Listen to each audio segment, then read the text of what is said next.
Agora a gente vai resolver o primeiro exemplo, que é de uma barra fina em torno da extremidade. Então, primeiramente, a gente vai resolver ele utilizando a definição de que o momento de inércia é r ao quadrado dm, e aí depois a gente vai utilizar o teorema dos eixos paralelos. Dessa definição, percebam que ou a gente tem que reescrever esse r ao quadrado em função de m para poder integrar, ou a gente reescreve esse elemento diferencial de massa em função do r para daí integrar. Em geral, é mais fácil você reescrever esse elemento diferencial aqui do que reescrever esse r. Claro, se o problema por acaso te der uma função da distância que depende da massa, aí tudo bem, você pode colocar ali, integrar direto e show de bola. Senão eu acredito que seja mais fácil, em geral, reescrever esse dm. E como que a gente pode reescrever aqui? Percebam que quando eu digo barra fina, eu estou querendo dizer um cilindro aqui, que ele tem um raio desprezível. Então a gente vai considerar como se fosse um fio,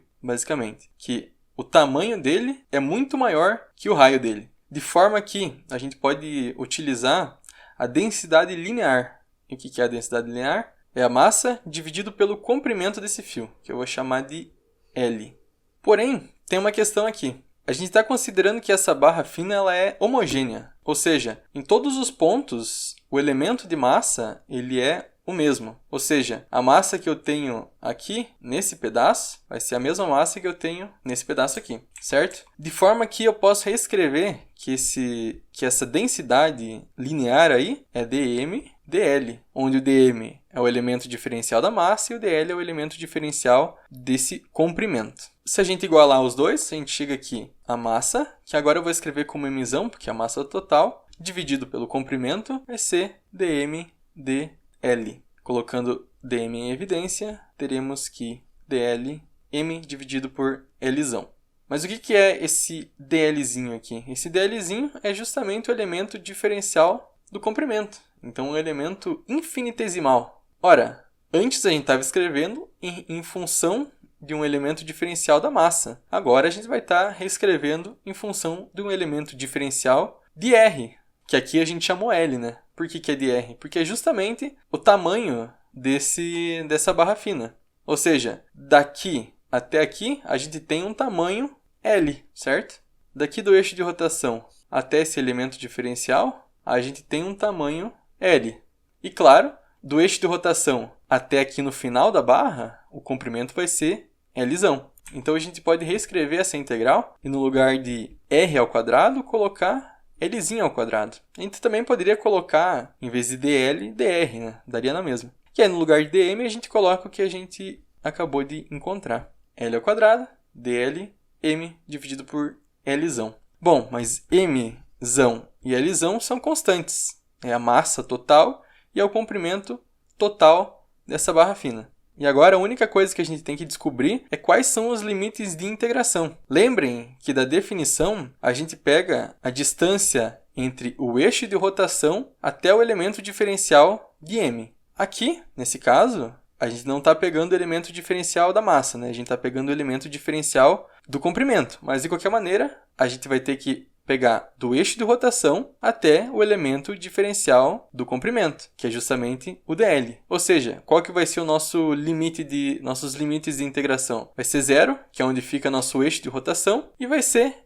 L aqui no final, que é justamente o tamanho dessa barra fina, o comprimento da barra fina. Ou seja, nossos limites de integração vão de 0 até Lzão. Resolvendo essa integral de L ao quadrado dl vai ser L ao cubo dividido por 3. L ao cubo dividido por 3, com os limites indo de 0 a L. Quando eu colocar L, vai ficar L ao cubo dividido por 3, e quando eu colocar 0, vai zerar tudo. Então a parte negativa não interfere em nada aqui. Ou seja, nosso momento de inércia vai ser m, L ao cubo dividido por L vai ser L ao quadrado dividido por 3. Então, o momento de inércia de uma barra fina que gira em torno da extremidade é m, L ao quadrado, dividido por 3. Chegamos no nosso resultado utilizando simplesmente a definição. Agora vamos utilizar o teorema dos eixos paralelos.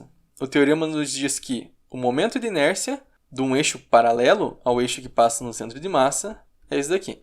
Porém, claro, né, a gente tem que considerar agora que a gente não sabe qual que é o momento de inércia da barra girando em torno do centro de massa, senão não faria sentido, né? Senão, obviamente, seria muito mais fácil utilizar o teorema dos eixos paralelos. Você teria esse valor aqui, é só colocar e pronto. Você acha o momento de inércia relacionado à barra girando em torno de um eixo paralelo. Podia estar aqui, em qualquer outro lugar. Porém, não é isso que a gente quer fazer, né? Eu acho que é claro para todo mundo que quando é dado, ou quando você sabe o momento de inércia relacionado ao centro de massa, é muito mais fácil já utilizar o teorema. Aqui eu quero mostrar qual que é a diferença entre utilizar o teorema não sabendo nada. Você não sabe qual que é o momento de inércia nem relacionado ao centro de massa, nem relacionado a um eixo que passa paralelo a ele. Você não sabe de nada. Então vamos lá. O que a gente tem que descobrir aqui então? A gente tem que descobrir justamente o momento de inércia relacionado ao eixo que passa pelo centro de massa. E aqui a gente vai ter exatamente a mesma coisa. Esse tamanho é Lzão. A gente vai ter um elemento diferencial desse comprimento que vai ser dLzinho. E reparem que a gente sempre está colocando nossa origem do sistema de coordenadas em cima do eixo de rotação. Claro, porque na definição a gente tem um ponto aqui, que tem um dm, e a gente pega o nosso r como sendo justamente a distância entre o eixo de rotação até o dm. Então não faria sentido a gente colocar as nossas coordenadas, iniciar nossas coordenadas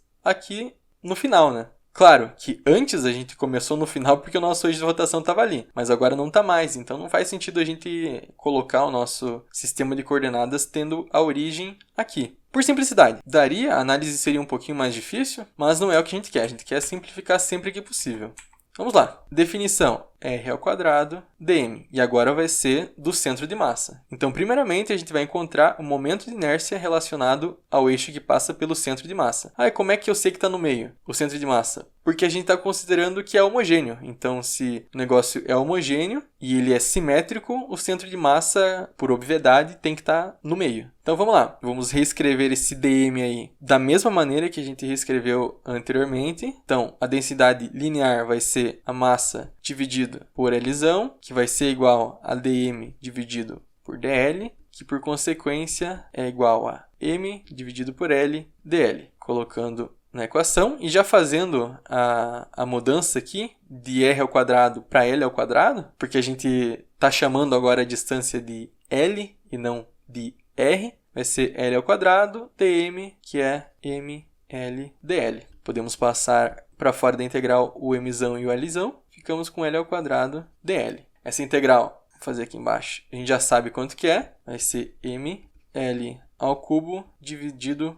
por 3. E aí, os nossos limites de integração, inicial e final. E agora, a questão é justamente saber quais que são esses limites de integração. Ora, como agora a nossa origem está justamente aqui no meio, percebam que aqui é o nosso x igual a 0. Né? Então, para que essa barra fina tenha um tamanho de L, então aqui na direita o tamanho tem que ser L sobre 2 e na esquerda tem que ser L sobre 2 também, claro. Ou seja, quais que são as coordenadas desse ponto? O nosso R, nosso Lzinho aqui, vai ir de 0 até L sobre 2, aqui no final. Então, o nosso final é L sobre 2. E qual que é o nosso inicial? Vai ser de 0 a... Ou melhor, qual que é nosso limite inferior, né? Eu falei final e inicial, mas a gente pode pensar no limite inferior e limite superior, né? Nosso limite superior é justamente o L dividido por 2, e nosso limite inferior é do 0 até o L dividido por 2. Porém, é para a esquerda, né?